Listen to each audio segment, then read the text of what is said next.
Bonjour à toutes et à tous, bienvenue dans cette nouvelle vidéo. J'ai une question pour vous. Faites-vous confiance à vos médecins et chirurgiens? Et en cas de réponse affirmative à cette interrogation, laissez-moi vous dire que l'histoire d'aujourd'hui va très certainement remettre ceci en question. Et avant que nous débutions, n'hésitez pas à liker cette vidéo et à vous abonner en activant la petite cloche pour ne pas manquer la suite des vidéos à venir. Il y a également le lien Instagram en description, ainsi que celui de la chaîne Twitch. Et maintenant qu'on a dit tout ça, nous pouvons débuter.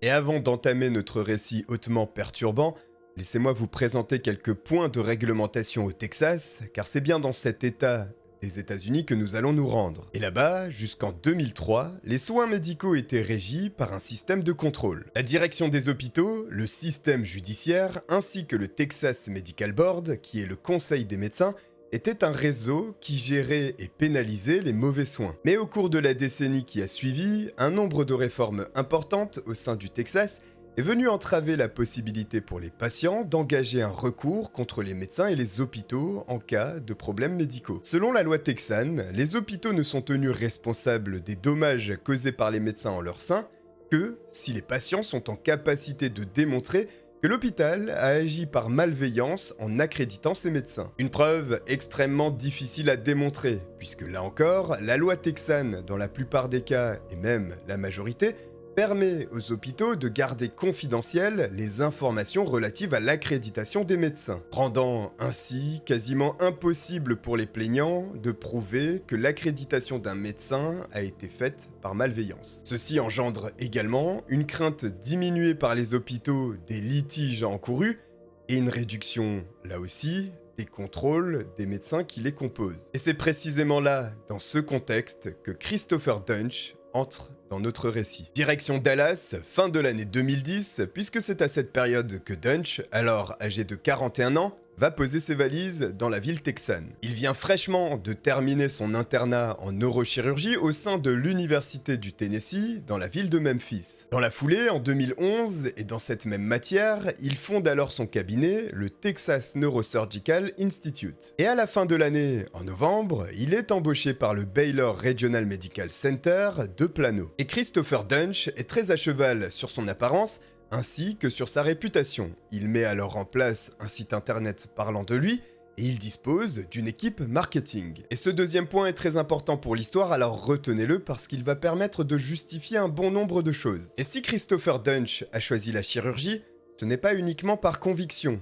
Il y a derrière cela une raison un peu plus sombre. Le chirurgien est un homme endetté, très endetté même, puisqu'il doit à peu près 500 000 $ partout autour de lui. Et la neurochirurgie étant un domaine nécessitant un haut degré de technicité, celui-ci rémunère très bien aussi. Et ces 500 000 $ de dette peuvent être en réalité facilement épongés à présent par le Dr Duntsch, puisque grâce à son nouvel emploi, il bénéficie d'une rémunération annuelle de 600 000 $. Et bien que la principale motivation du néochirurgien soit monétaire, il n'est pas peu fier de son nouveau statut et le fait savoir tout autour de lui en se vantant. Un jour, alors même qu'il n'a pas encore opéré et qu'il s'apprête à le faire, il explique au docteur Randall Kirby qu'il est le meilleur neurochirurgien de Dallas. Il va même aller encore plus loin et expliquer que l'ensemble des opérations réalisées au niveau de la colonne vertébrale à Dallas sont des fautes professionnelles et qu'il est venu ici pour faire le ménage là-dedans. Vous l'aurez compris, Christopher Duntsch ne manque pas de confiance en lui.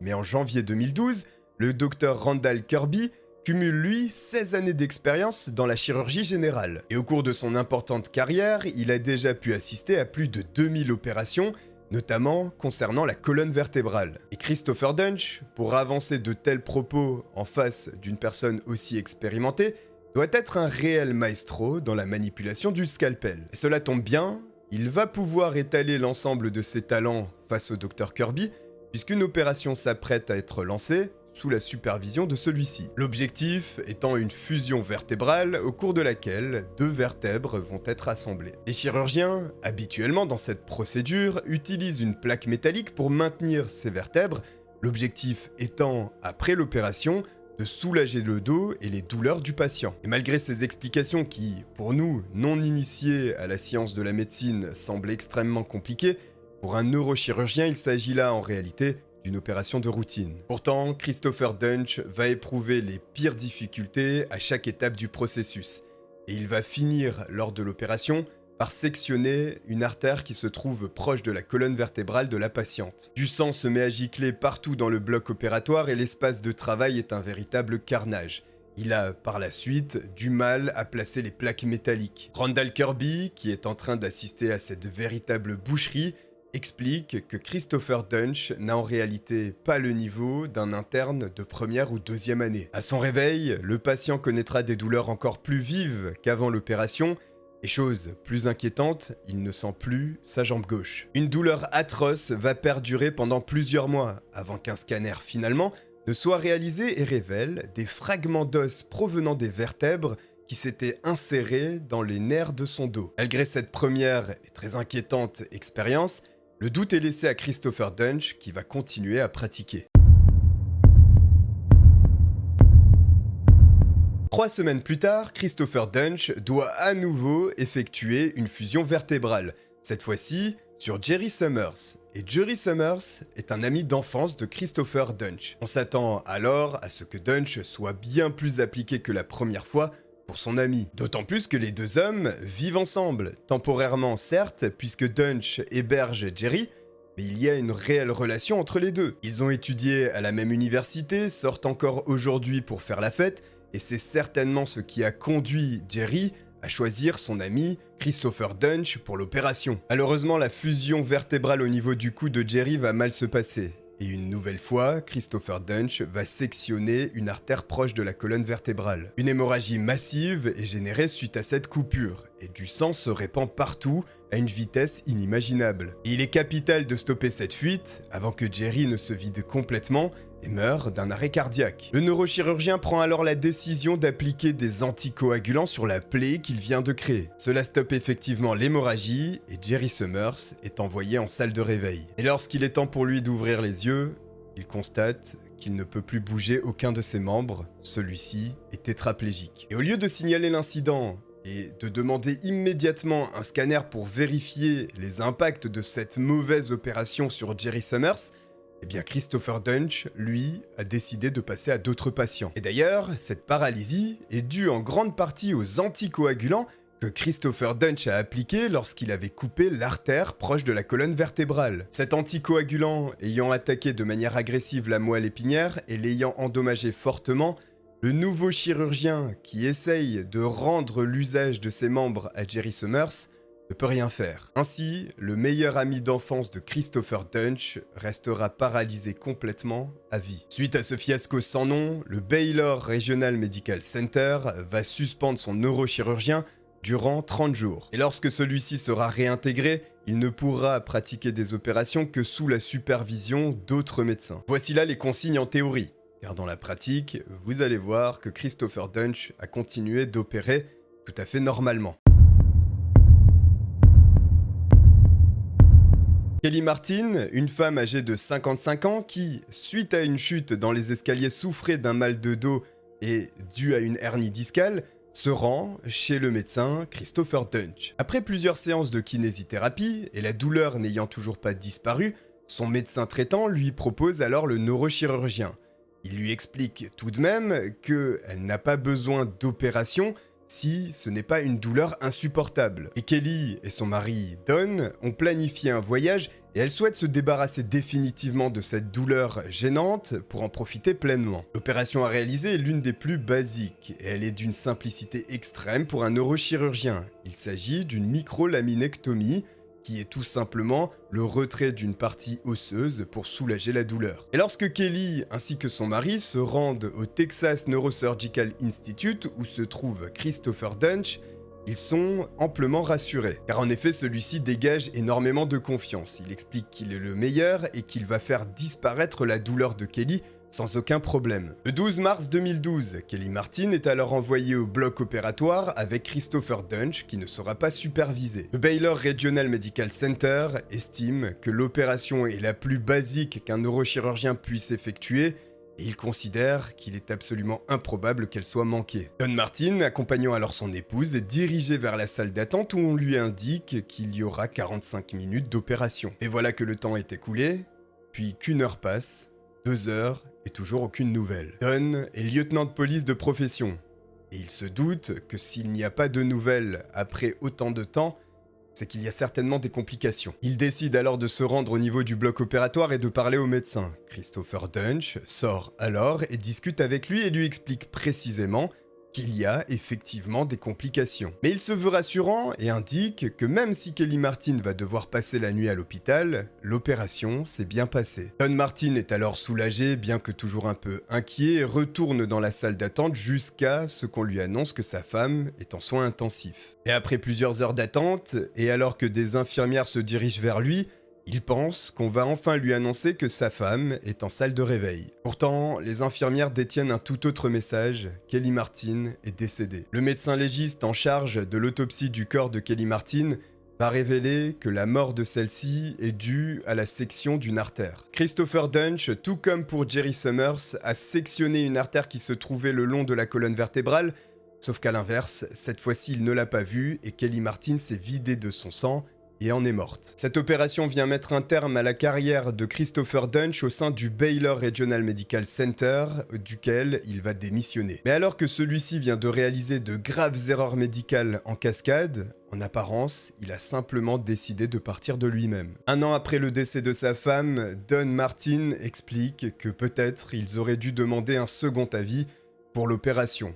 Mais ceci n'aurait servi à rien en réalité, puisqu'il s'agit d'une opération bénigne et n'importe quel autre neurochirurgien aurait accepté de la réaliser sans encombre. Et il était également impossible pour le couple de savoir que Christopher Dunch avait laissé derrière lui plusieurs erreurs médicales, dont une personne, son meilleur ami d'enfance, paralysée entièrement et à vie. Il serait légitime de penser que un médecin venant tout juste de rendre une personne paralysée et en ayant tué une autre aurait des soucis suite à ces événements. Mais je vous renvoie au début de la vidéo, et souvenez-vous de ce qu'on a dit, pour prouver cette culpabilité, c'est un enfer pour les plaignants. Et ce n'est pas pour autant qu'il n'y a aucune agitation autour des actes de Christopher Dunch, puisqu'un médecin qui a assisté aux terribles opérations de celui-ci a envoyé une plainte au Texas Medical Board, le conseil des médecins du Texas. Et suite aux différentes réformes auxquelles nous faisions allusion en début de vidéo, ce conseil est la dernière institution capable de faire cesser des médecins de pratiquer. Malheureusement, cette plainte tombe parmi les 6000 ou 8000 que le conseil des médecins du Texas reçoit annuellement. Ajoutez à cela les milliers de demandes d'autorisation d'exercer pour seulement 156 salariés, et vous comprenez alors la lenteur des différentes procédures. Qui plus est, chaque plainte est analysée de manière lente et minutieuse pour assurer une protection juridique maximale à tous les médecins et chirurgiens. Certaines, alors, peuvent prendre plusieurs années.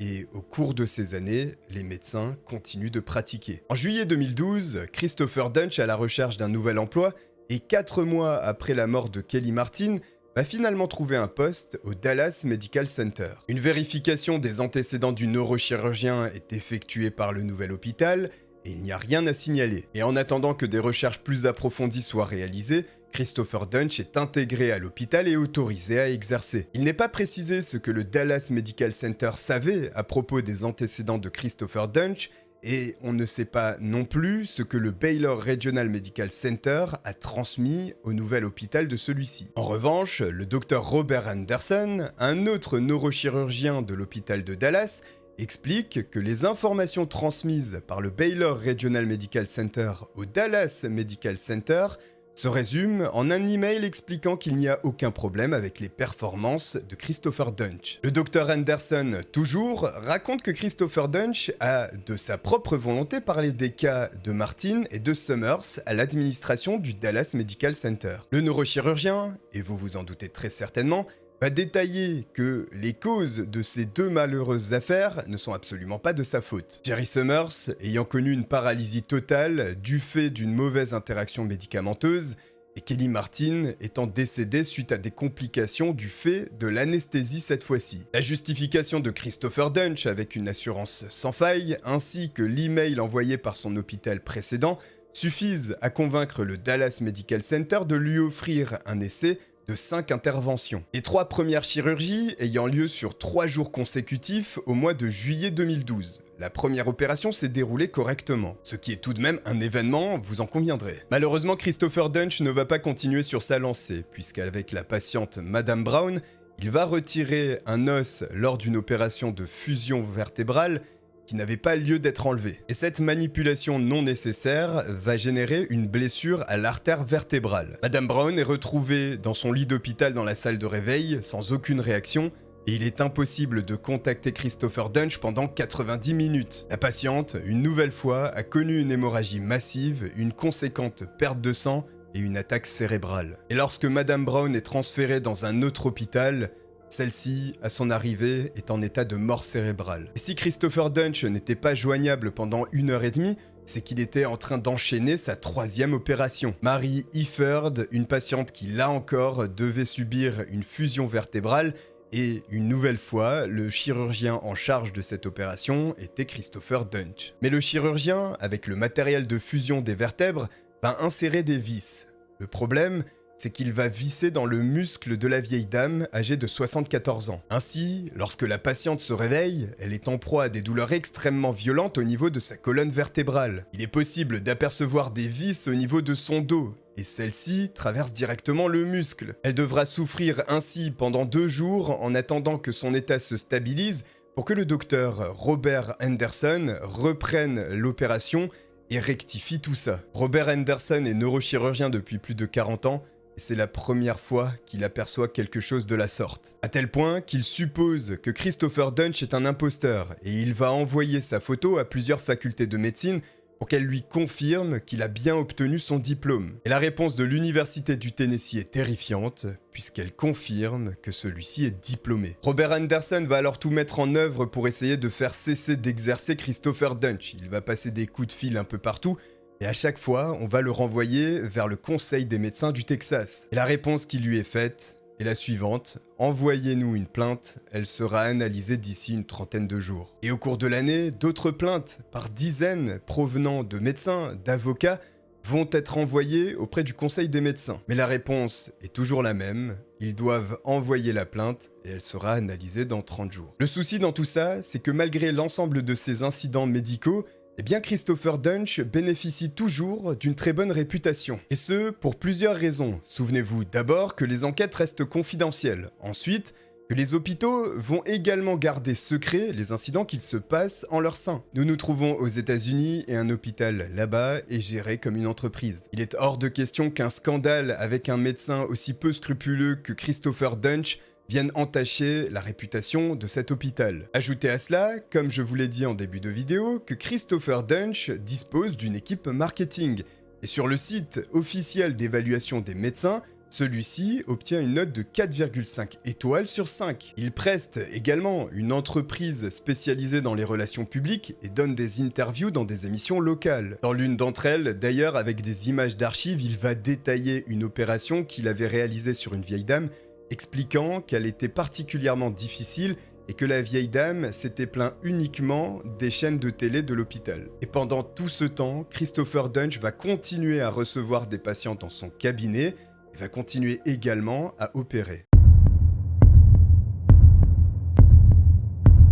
Et cette fois-ci, Christopher Dunch a trouvé un emploi dans l'hôpital de la ville de Frisco. Il n'y effectuera qu'une seule opération, celle de Philip Mayfield, et pour de bonnes raisons. Lors de la fusion vertébrale, le neurochirurgien va perforer la moelle épinière et y créer des dommages quasiment irréversibles. En forant si profondément dans la colonne vertébrale de Philip Mayfield, Christopher Dunch a créé des lésions nerveuses si graves que désormais, la peau du patient se met à peler. Suite à ce nouveau fiasco, le neurochirurgien est démis de ses fonctions, mais ce n'est que partie remise, celui-ci intégrant l'Université générale de Dallas. Et celle-ci aura été avertie au préalable, contrairement aux autres hôpitaux, puisque les docteurs Kirby et Anderson vont les supplier de ne pas embaucher Christopher Dunch. Et le mal est fait, et en 2013, il va opérer Jeff Glidwell. Et au cours de l'opération, Christopher Dunch va prendre la corde vocale de Jeff Glidwell pour une tumeur. Il va alors couper un côté de l'œsophage de celui-ci et sectionner cette corde vocale. Le neurochirurgien peu appliqué a également laissé une éponge médicale dans la gorge de son patient,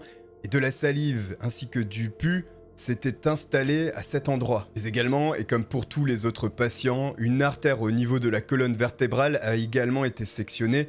Le docteur Kirby a été appelé en urgence pour corriger le tir et faire une opération rectificative. C'en est vraiment trop pour le docteur Kirby qui cette fois-ci va réunir l'ensemble de ce qu'il sait sur Christopher Duntsch et va tout envoyer une nouvelle fois au Conseil des médecins du Texas. Il va aussi faire jouer un maximum ses relations pour que ce rapport arrive sur le bureau de quelqu'un d'influent et qu'il y ait du mouvement. La rédaction du Dr Kirby est à charge et il indique que si rien n'est fait, des personnes vont mourir et cela relèvera de la responsabilité du Conseil des médecins. Et c'est certainement pour cette raison que le 26 juin 2013, l'institution va se réunir en urgence pour suspendre Christopher Duntsch. Il aura fallu attendre des dizaines de personnes mutilées, 2 décès, pour que, enfin, le conseil s'active. La suspension de Christopher Duntsch est une première victoire, mais celui-ci pourrait reprendre ailleurs.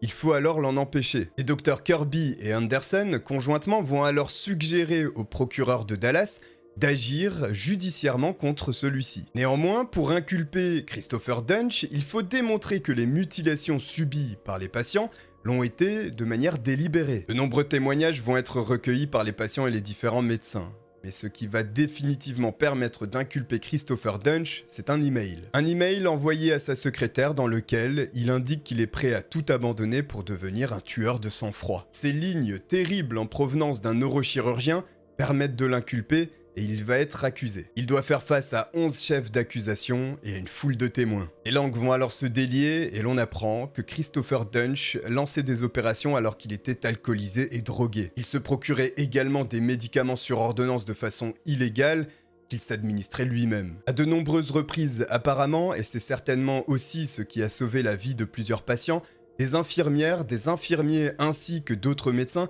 se sont opposés physiquement à Christopher Duntsch pendant les opérations. C'est ainsi qu'en 2017, à la fin de son procès, Christopher Duntsch sera reconnu coupable de tous ses actes et il devra effectuer une peine de prison à vie. Celle-ci est accompagnée d'une période de sûreté de 45 années et elle est méritée puisqu'il faut reconnaître que sur ces 38 patients, 31 ont fini paralysés. Et bien sûr, et ne l'oublions pas, 2 d'entre eux également ont perdu la vie. Voilà une histoire terrifiante parce qu'elle concerne le milieu quelque peu secret et opaque du médical où des personnes, comme vous et moi, peuvent subir des actes médicaux terribles comme ceux du docteur Christopher Duntsch. J'espère tout de même que cette vidéo ne vous fera pas craindre d'aller voir un médecin désormais. J'espère également qu'elle vous a plu, n'hésitez pas à liker et à vous abonner pour ne pas manquer la suite des vidéos à venir. Instagram est en description, et moi je vous dis à très bientôt et je vous remercie de m'avoir regardé. Ciao.